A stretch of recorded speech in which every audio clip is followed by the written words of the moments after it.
एक दिन ना हजरत जिब्रील अमीन इंसानी शक्ल में मौला अली के सामने आके खड़े हो गए। कौन? हजरत जिब्रील अलैहिस्सलाम। हजरत जिब्रील अमीन खड़े हुए इंसानी शक्ल में, तो कहने लगे अली ये बताइए कि जिब्रील इस वक्त कहाँ है?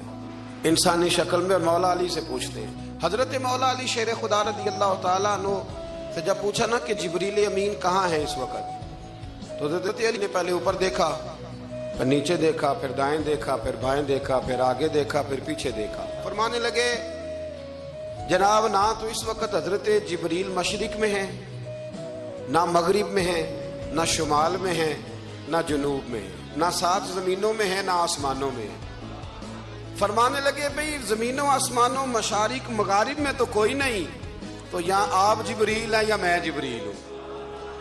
दोनों में से एक है। तो हजरत जिब्रील अमीन मुस्कुराए, फरमाने लगे नहीं आप तो अली हैं, जिब्रील तो मैं ही हूँ।